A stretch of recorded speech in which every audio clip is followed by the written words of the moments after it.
மாவட்டம் பொன்னமராவதி அருகே உள்ள கொன்னையம்பட்டி கிராமத்தில் அக்காண்டியம்மன் கோவில் திருவிழாவை முன்னிட்டு ஜல்லிக்கட்டு போட்டி களை கட்டியது. முன்னதாக இப்போட்டியினை இலுப்பூர் வருவாய் கோட்டாட்சியர் தெய்வநாயகி கொடியசைத்து தொடக்கி வைத்தார். மேலும் இந்த ஜல்லிக்கட்டு போட்டியில் புதுக்கோட்டை, திண்டுக்கல், சிவகங்கை, மதுரை, தேனி உள்ளிட்ட பல்வேறு மாவட்டங்களிலிருந்து 90 காளைகளும், அதேபோன்று பல்வேறு மாவட்டத்தைச் சேர்ந்த 300 மாடுபிடி வீரர்களும் பங்கேற்ற நிலையில் சுழற்சி முறையில் களமிறக்கப்பட்டனர். வாடிவாசலிலிருந்து ஒன்றன் பின் ஒன்றாக அவிழ்த்துவிடும் காளைகளை மாடுபிடி வீரர்கள் போட்டி போட்டுக்கொண்டு அடக்கினர். மேலும் பாதுகாப்பு பணியில் காவல்துறை, சுகாதாரத்துறை உள்ளிட்ட பல்வேறு துறை சார்ந்த அதிகாரிகள் ஈடுபட்டனர்.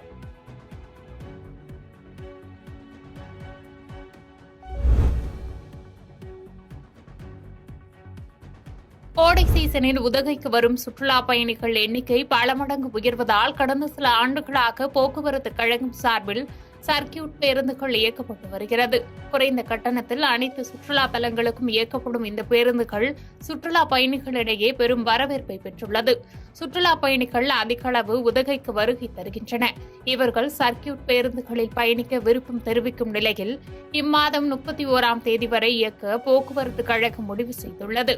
பள்ளிகள் வரும் ஜூன் மாதம் 6ஆம் தேதி திறக்கப்படும் நிலையில் தொடர்ந்து சுற்றுலா பயணிகள் வருகை அதிகமாக இருந்தால் பள்ளிகள் திறக்கும் வரையும் இயக்க போக்குவரத்து கழகம் முடிவு செய்துள்ளது.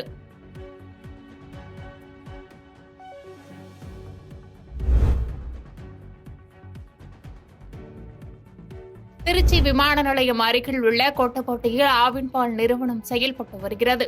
இங்கிருந்து திருச்சி மாவட்டத்தில் பல்வேறு பகுதிகளுக்கும் மற்றும் பெரம்பலூர், அரியலூர், கரூர் உள்ளிட்ட மாவட்டங்களில் செயல்பட்டு வரும் 300க்கும் மேற்பட்ட பால் முகவர்களுக்கு 1.20 லட்சம் லிட்டர் பால் பாக்கெட்டுகளாக தினமும் விநியோகம் செய்யப்பட்டு வருகிறது.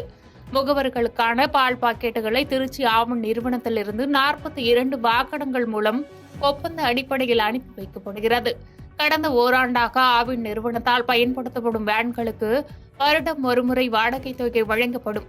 அப்படி வழங்கப்பட்டு வந்த தொகையை தற்போது 4 மாதம் வழங்கப்படாத நிலுவையில் உள்ளதாக கூறப்படுகிறது.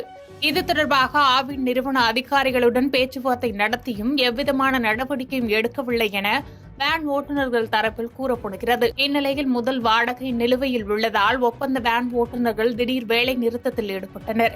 இதன் காரணமாக முகவர்களுக்கு பால் கொண்டு செல்லும் பணிகள் பெரிய அளவில் பாதிக்கப்பட்டது. தொடர்ந்து வேன் ஓட்டுநர்களிடம் அதிகாரிகள் பேச்சுவார்த்தை நடத்தினர்.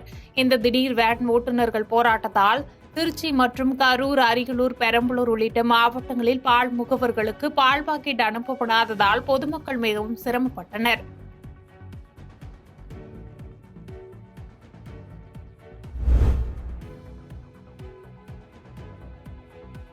திருப்பரங்குன்றம் சுப்பிரமணிய சுவாமி திருக்கோவிலில் கடைகளுக்கான ஏலம் நடைபெற்றது. கோவில் துணை ஆணையர் நா. சுரேஷ் தலைமையில் போலீஸ் பாதுகாப்புடன் நடப்பு ஆண்டிற்கான பொது ஏலம் கோவில் வளாகத்தில் உள்ள வள்ளி தேவசனா திருமண மண்டபத்தில் நடைபெற்றது. இதில் கடந்த ஆண்டு பஞ்சாமிர்தம் விற்பனைக்காக ஏலம் 10,55,000 போனது. ஆனால் நடப்பு ஆண்டிற்கு 18,18,000 போனது.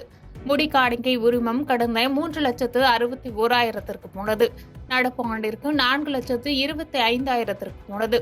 மொத்தத்தில் கடந்த ஆண்டை விட 15% ஏலம் கூடுதல் தொகைக்கு சென்றுள்ளதாக கோவில் இணை ஆணையர் சுரேஷ் தகவல் தெரிவித்துள்ளார்.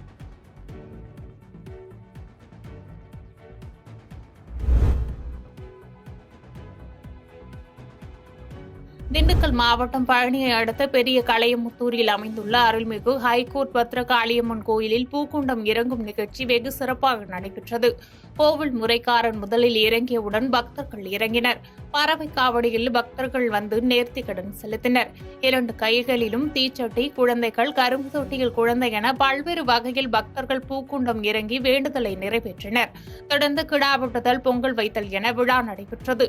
இதில் சுற்றுப்புற கிராமங்களிலிருந்து ஏராளமானோர் கலந்து கொண்டனர். பக்தர்களின் வருகை அதிகமாக காணப்பட்டதால் டிஎஸ்பி தனஞ்சயன் தலைமையில் ஏராளமான போலீசார் பாதுகாப்பு பணியில் ஈடுபட்டனர். பாதகம் செய்பவரை கண்டால் நாம் பயங்கொள்ளலாகாது பாப்பா. மோதி மிதித்து விடு பாப்பா, அவர் முகத்தில் உமிழ்ந்து விடு பாப்பா. அண்மை செய்திகளை உடனுக்குடன் தெரிந்து கொள்ள இணைந்திருங்கள் இயம்நாடு.